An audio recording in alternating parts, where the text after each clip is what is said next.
CTET exam का EVS section सिर दर्द बना हुआ है? तो अब टेंशन छोड़ दीजिए, क्योंकि आज हम वो फॉर्मूला क्रैक करने वाले हैं जिससे 30 में से 30 नंबर पक्के हैं। तो चलिए बिना देर किए सीधे काम की बात पर आते हैं।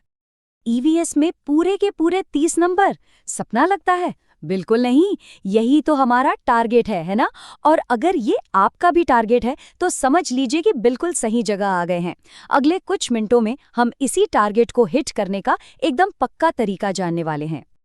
तो इस टारगेट को हिट करने के लिए हमारा सबसे बड़ा हथियार क्या होगा? वो है ये नोट्स। जी हाँ, ये शॉर्ट एंड ट्रिकी नोट्स। इनमें हर वो चीज़ है जो आपको चाहिए, एकदम सटीक, पॉइंट टू पॉइंट और सीधा निशाने पर लगने वाली। ठीक है, तो हमारी स्ट्रैटेजी का पहला पिलर सिलेबस के चक्रव्यूह को समझना। देखिए, सीधी सी बात है, किसी भी लड़ाई को जीतने से पहले मैदान को समझना पड़ता है, और हमारे लिए ये मैदान है सीटीईटी का ईवीएस सिलेबस। तो ये पूरा का पूरा ईवीएस सिलेबस जानते हैं किस पर टिका है? बस इन 6 मेन थीम्स पर। कौन कौन सी? परिवार और दोस्त, खाना, घर, पानी, सफर और वो चीजें जो हम बनाते और करते हैं। बस सारे के सारे सवाल इन्हीं के आसपास घूमेंगे। लेकिन यहाँ एक छोटा सा ट्विस्ट है। जो पहली थीम है ना, परिवार और दोस्त, उसके अंदर भी 4 सब थीम हैं। ये हैं रिश्ते, काम और खेल, जानवर और पौधे। और हाँ, इनको हल्के में लेने की भूल बिल्कुल मत करिएगा। और यहीं पर आती है हमारी पहली सुपर ट्रिक। ये वो जगह है जहां ज्यादातर लोग गलती करते हैं, तो ध्यान से सुनिए और दिमाग में बैठा लीजिए। पौधे और जानवर ये मेन थीम नहीं है, ये परिवार और दोस्त वाली थीम के सब थीम हैं। बस ये छोटी सी बात याद रखना आपका 1 नंबर पक्का करा सकता है। चलिए अब आते हैं हमारे दूसरे पिलर पर। यह है सबसे मजेदार हिस्सा, एनसीईआरटी के वो फैक्ट्स जो एग्जाम में बार बार आते हैं। मतलब ये तो रट ही लेने हैं। तो तैयार हैं एक रैपिड फायर राउंड के लिए? तो सबसे पहले मिलिए दुनिया के सबसे आलसी जानवर स्लॉथ से। दिखता तो ये भालू जैसा है, पर इसके कारनामे देखिए। दिन के 17 घंटे पेड़ से उल्टा लटक कर सोता है, और तो और अपनी जिंदगी के करीब 8 साल बस एक ही पेड़ पर निकाल देता है ना कमाल का जीव? अच्छा, अब बात करते हैं हाथियों की। पता है एक बड़ा हाथी एक दिन में कितना खा जाता है?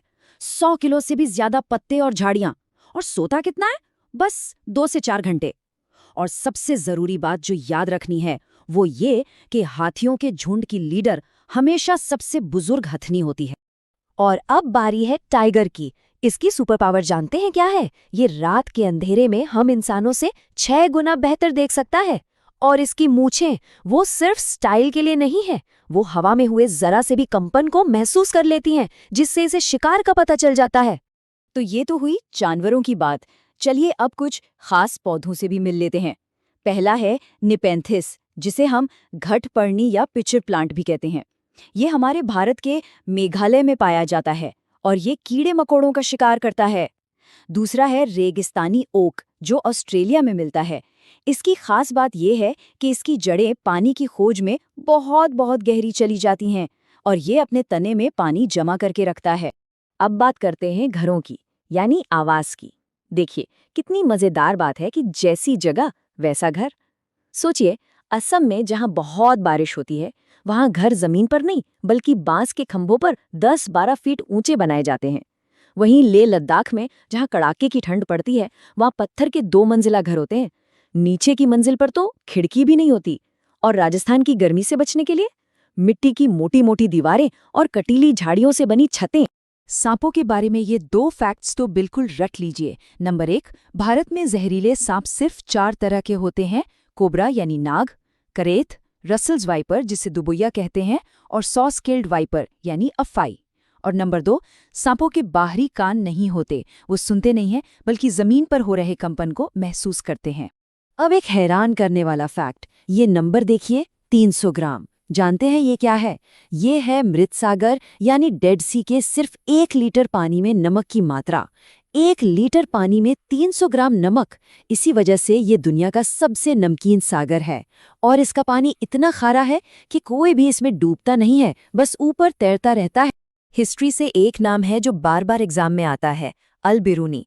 याद रखिएगा, ये उज़्बेकिस्तान से आए थे और इन्होंने भारत के जो सीढ़ीदार कुएं हैं, जिन्हें हम बावड़ी भी कहते हैं, उनकी बनावट और इंजीनियरिंग के बारे में बहुत कुछ लिखा था। और अब बारी है हमारी स्ट्रैटेजी के तीसरे और सबसे ज़रूरी पिलर की।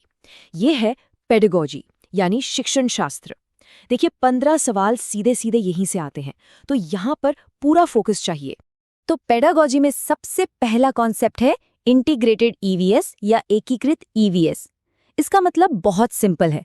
क्लास 3 से 5 तक के बच्चों को साइंस, सोशल साइंस और पर्यावरण, ये तीनों चीज़ें अलग अलग नहीं पढ़ाई जाती। इन सबको मिलाकर एक ही सब्जेक्ट बना दिया गया है, ईवीएस। और एक बात और, क्लास 1 और 2 में तो ईवीएस की कोई किताब ही नहीं होती, तो फिर बच्चे कैसे सीखते हैं?